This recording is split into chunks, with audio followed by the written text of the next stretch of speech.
All right, welcome back. We'll be back inside on this issue of the program. This is 10 Questions. Our guest is Mr. Ayagoro Ome.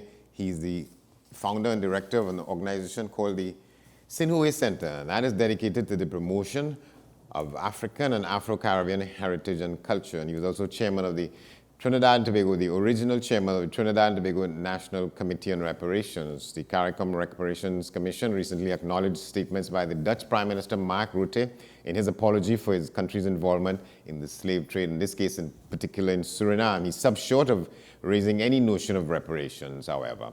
In Trinidad and Tobago, the government announced a committee to look at the renaming of historical sites and public monuments in the country. As part of that drive, except for the fact that the announcement was made before any one of those appointed to the committee from the chairman down had gotten no prior information about their selection. The Emancipation Support Committee, meanwhile, has since appointed its own committee and is getting ready to roll out its own proposals on the matter of addressing reparations, at least in Trinidad and Tobago.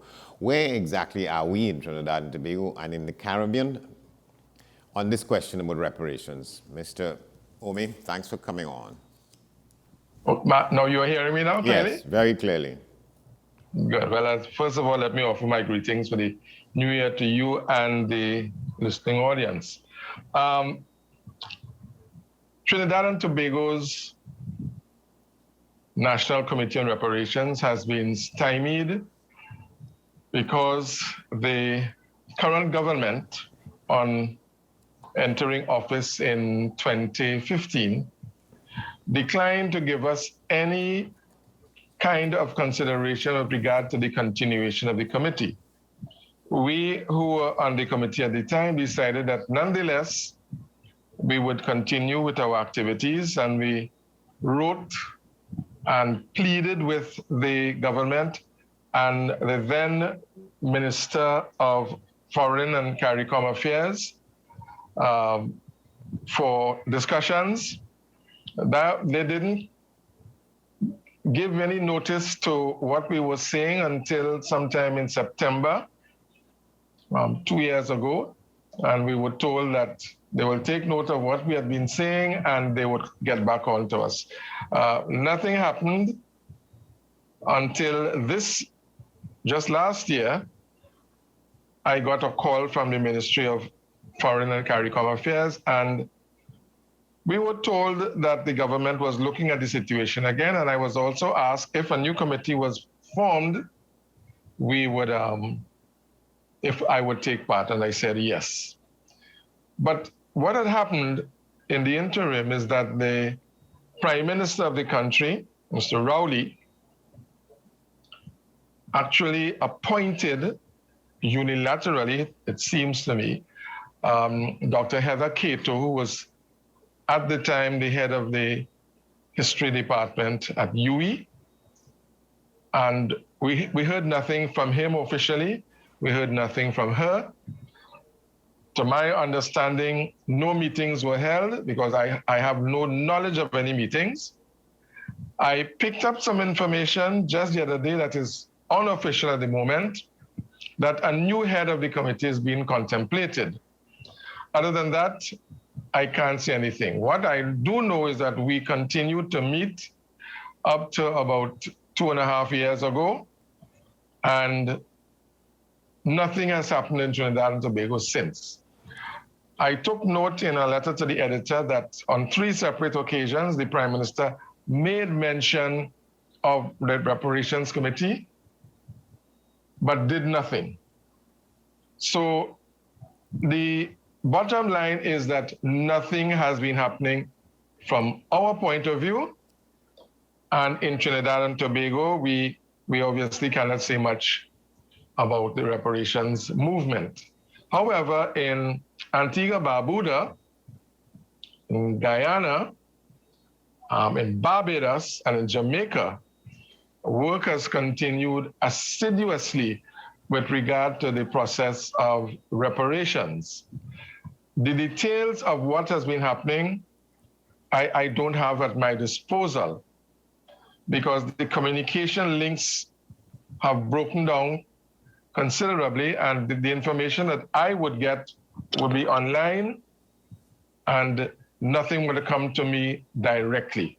So But I do know that work has been continuing, and as you would have observed not too long ago, the then, well, he was Prince William, I think his name was, made certain statements in Jamaica, and that was the end of the matter there. Yeah, and the people in Jamaica, including the team led by this Professor Rosalia Hamilton, they were saying that to speak of apologies is nearly not enough.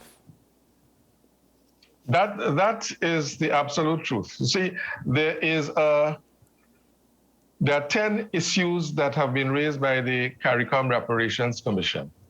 At the top of the list is an unreserved apology. The government of Holland has offered an apology, but the problem is that reparations, from the point of view of the government of Holland or the Netherlands, have not been raised. As a matter of fact, if I could just add this, when the matter came up about the apology for slavery, the Guyana Reparations Committee made a statement that Holland completely ignored the fact that they had the responsibility, if you want to use that word, for the slavery and slave trade in Guyana. Guyana was completely left out. But nonetheless, the CARICOM Reparations Commission stated that, yes, we can appreciate the fact that you have made an apology. However, you have not begun to discuss the question of reparations. And reparations is the issue. The apology is one part of the platform of the CARICOM Reparations Commission, but the entire process has a lot to do with reparations, or if you want to break it down, repair for what had taken place. Right, so let's just go back to your talking about referencing Dr. Cato. Just to put it in context, she had been a member of the committee of which you were the chairman. That's the first national committee that was set up in the period 2012 or so, thereabouts. So she was on the committee, and then you said that it was revealed that she was appointed as the chairman of the successor committee under this administration, but you've not known anything about any meetings that were held. Absolutely, there'll be no communication with me at all from Dr. Rowley, from Dr. Cato. The only opportunity I had for discussion is when I requested that we meet with the current Minister of CARICOM. The Foreign Affairs and CARICOM. Foreign Affairs and CARICOM. That's Dr. Brown. Dr. Brown, Dr. Emery Brown. We had a meeting. They wouldn't let me bring the entire committee or even a part of the committee. They said, Mr. Ome, just you come. We had a pretty extensive meeting. I emailed my 2 annual reports to the minister. We sat down, we discussed, and then he said, okay, I will get back to you. And then he asked me if a new committee is formed, if I would be prepared to be a part or to be associated with that committee. I can't remember his exact words. I heard nothing at all. And you said yes, and between then and now you've heard nothing. So there's been ostensibly no move forward on that. Well, I have some unofficial information that a new head of the committee has been appointed. Where that goes, I don't know. Whether a committee will be formed, I don't know. But I was called, I was granted the courtesy of the consideration. Mr. Ome, I have been asked to head a new committee. What do you think? I said, well, of course, I agree with you. If you accept it, I agree with you. But beyond that, absolutely nothing. And that call came to me, I would say, about 4 weeks ago. Yeah. And ostensibly, we are in the last year of this UN-declared decade for people of African descent across the world. What would you say has happened tangibly on that score? Nothing in Trinidad. Let me say that very bluntly. Absolutely nothing. Again, I have written letters to the editor. I have written to the Ministry of Foreign and CARICOM Affairs. I have written to the Prime Minister. And I said, well, what seems to be the problem? Because the United Nations General Assembly mandated all of the nations in the UN to do something with regard to the International Decade for People of African Descent. The decade began in 2014, which means to say it ends in 2025. Trinidad, as a nation, has done nothing. There have been individual groups who have sought to do certain things, one of which is the Emancipation Support Committee. The remnants of the Reparations Committee have, in fact, lobbied for something to be done.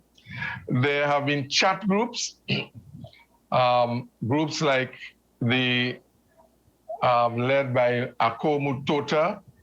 You have had the people called Thinking Africans. They have also sought to do things, and they actually held 2 meetings. But other than that, officially, the government of Trinidad and Tobago has not done anything regarding this decade. And as a matter of fact, I made it very, very blunt to Dr. Amory Brown that had it been another ethnic group in whose name a decade had been declared by the United Nations, we would have seen some activity. And that is as far as it has gone. So how ironic is that then, given the way in which the sort of the political landscape in the country is, that the party that is supposed to be the representatives of and it, you know, getting its major support from people of African descent in the country is in the middle of this, and there's been no significant movement forward on this issue. Now, the problem of the relationship between the current government, the PNM, and the African community is that the base of the party. PNM has been predominantly an electorate that has been recognizably African. But for whatever reasons, the hierarchy of the PNM has made little or no effort, and I use the word deliberately, to raise the psychic image of Africans. They have done nothing. So today you have a very serious problem of crime. The perpetrators and the victims of crime in terms of murders have been primarily Africa and young African males. Little or nothing has been done to assuage their situation.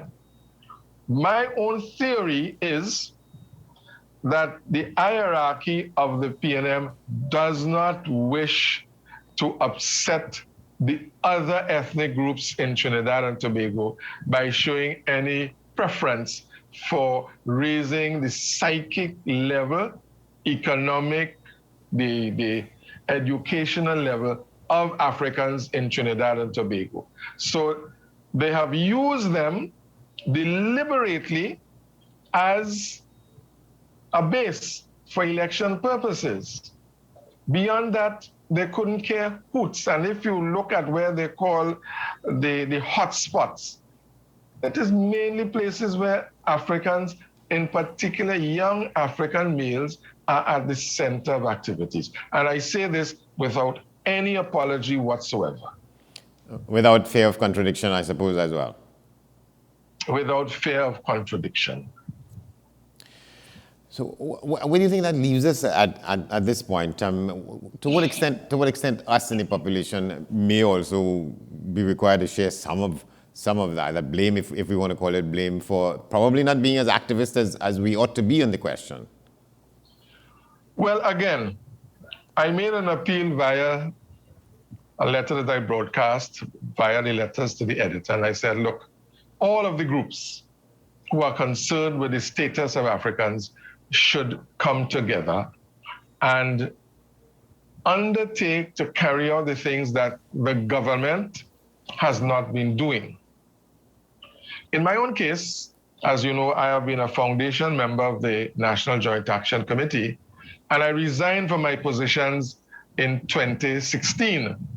And I formed, you have mentioned it here, the Sinway Center.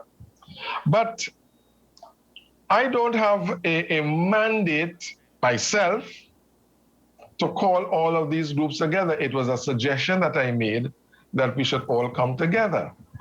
Whatever is the problem, I cannot say. I don't know what I don't know what is the reticence about all of us coming together, because we are all supposed to be concerned about the state of Africans. So the African community is in a situation now where you don't get a sense that anything they want to do. So here I am with the Sinway Center. I am fighting up on my own. The Emancipation Support Committee is fighting up on their own.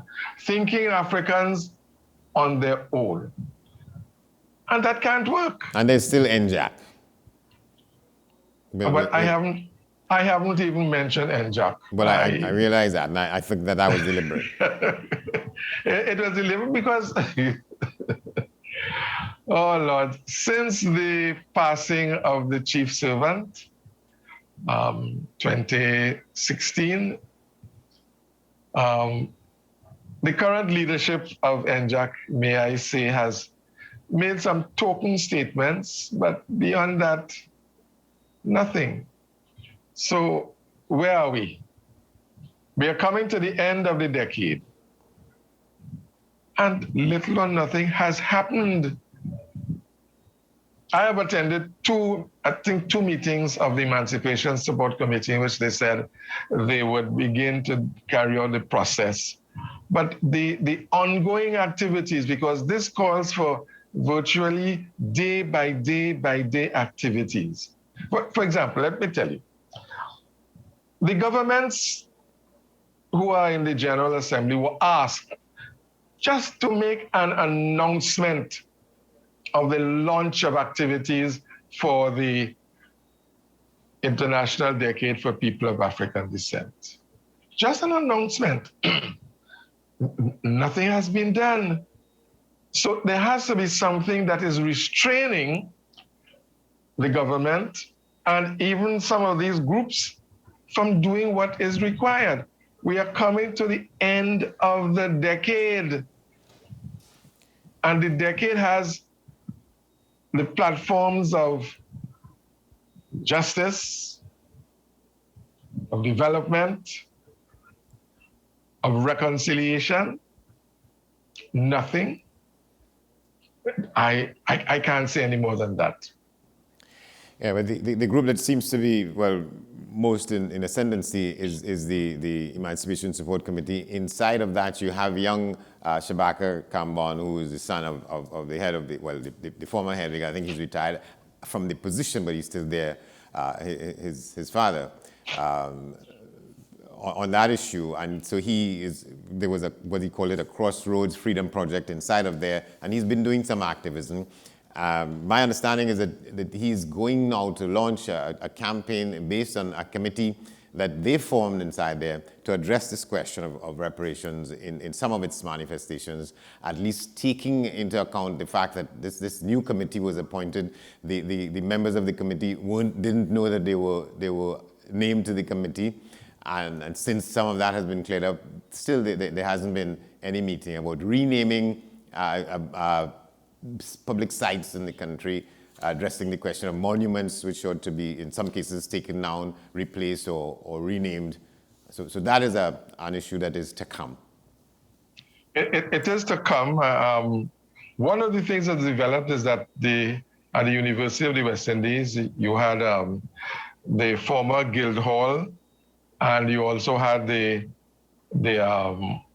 I can't remember the name, but it's changed now. Yeah, Milner Hall. Of Residence. Milner Hall. Yeah, it was called. Which is named after some general who fought against black people and against the Boers down in South Africa. Yes. Good. Milner Hall has been renamed Freedom Hall, but even that had a terrible, terrible argument. I mean, it was so awful that Shabaka Kambon was banned from coming on the campus because a number of people on the campus said they don't want the name of the hall changed because of his association with the university for over 60-something years. These are the things that are very worrying. But you have got the change. Recently, it was suggested that we have at least one street in Port of Spain renamed in the name of the chief servant Macandal Daga. The street that was chosen was Duke Street. And I know an article was written by the National Joint Action Committee advocating that that be done. But again, there's been no follow-up. I don't think the wider population knows that NJAC was pursuing the change of Duke Street to Macandal Daga Street. You also have a situation which I know happened up at Lopino. They changed some of the signage up there to reflect that, you know, Africans had been enslaved there. And they were not in any joyful mood, as one of the signs had suggested.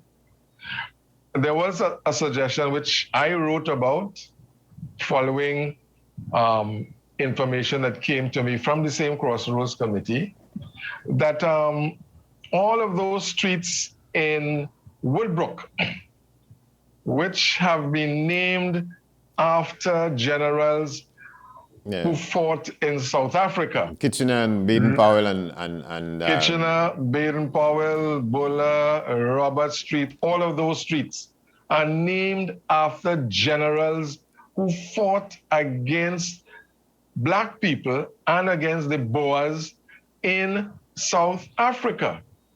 But the wider population doesn't even know the origin. A lot of the focus has been on the question of the removal of the Columbus statue. And that has been knocked about, and nothing virtually has been generated. There was a suggestion to remove the statue, and if push comes to shove, put the existing statue at Columbus Square into the museum with a sign stating, well, you know, this was once in Columbus Square, which is just behind the Roman Catholic, the cathedral. The cathedral. But again, the country is not aware. So we are in a hell of a situation, and that is why I deliberately use the term the psychic state of Africans. We don't seem to know spiritually what is really required of us and how we should deal with areas of our lives that have been shattered, and that was shattered by enslavement.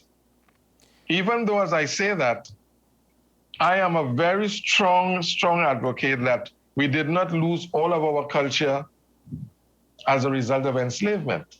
We retained quite a lot. We created a language which people today call patois. We have the Orisha and the spiritual Baptist faiths. All of these have come from the continent. But the Africans are failing intellectually. We have a problem of criminality that is existing among segments of the African population. We have serious problems of how we perceive the world. And by that I'm saying, if we had been perceiving the world in a particular way, we would know that the International Decade for People of African Descent is important and that we should have been doing something about it. But here I can't say that I'm the only advocate, but I am resolute that we need to do something, even in the last 2 years coming up here. That's my position. So you think there has to be, you know, there used to be this organization called the Summit of People's Organizations. You think that has to be revived in some kind of way, at least the groups that are Afro-conscious oriented. So there has to be a summit of these Afro-oriented organizations to help drive this thing to where we have to take it? But Mr. Johnson, where you pull out this thing about the Summit of People's Organizations, nobody remembers that group. And apparently that group was formed by a number of trade unions. I haven't heard that term in years. So I don't know if they're relevant in any way to what we are discussing now. No, what I'm saying is it's something like that, because on Emancipation Day, we see people coming, representative of organizations across the country to come and walk through the streets of Port of Spain on that day, and you see, the Emancipation Village at the Queen's Park, Savannah, and so on. So there is a life happening somewhere there, but it's to pull it together, and it's not only with us, because in that very committee that was announced that the people didn't know that they were appointed to, you had somebody representing the native, what's called the native peoples, and that's Chief... The first peoples. Yes, Bart Hernandez. And then there's another group of people representing, again, some of the first people who say, well, they want to be included in that because Mr. Barrett's group does not necessarily speak for them, the Warao people. So you have all of that in this mix here. There has been a difference of opinion for years between the Warao people, who are south-based, and the first peoples of Arima, who are northern-based, formerly called the Santa Rosa community. Yes. My problem is that these divisions suggest that some wise grouping needs to be pulled together to deal with these matters. I don't know how it's going to be done. I laugh and I tell people, I'm in my 70s, and I don't know if I can do the work that I did when I was a much younger person. And that is required to be done. And that is required to be done. I don't know if my grandchildren may take it up. I have been sending little snippets of information to them to see if I could stimulate them. And I say my grandchildren deliberately because my eldest grandchild is 16 years old. It's time that she learns about these things. But here we are in a situation as happened with me, and I'll tell you how bad it is. And it's probably my fault. My 16-year-old grandchild did not know that I had been in prison in 1970. Wow. She was shocked when I brought it to her attention that I was in jail. Now, that happened about 2-3 years ago. But overall, this country does not have an understanding of its history at all. We don't have history taught in the schools. We don't have history to any great extent taught at the university, because just a select group of people do African history, do Caribbean history. When you look at when scholarships are being offered, and you can look through the list, I can challenge anyone to look through the list and see to whom do these scholarships go and for what subjects. And for what, in what areas? You hardly see history there. Now, why are we in a country that has been shaped in a certain way by history? Why don't we know our own history that shaped us to where we are now? Because you would see me here now in African clothing.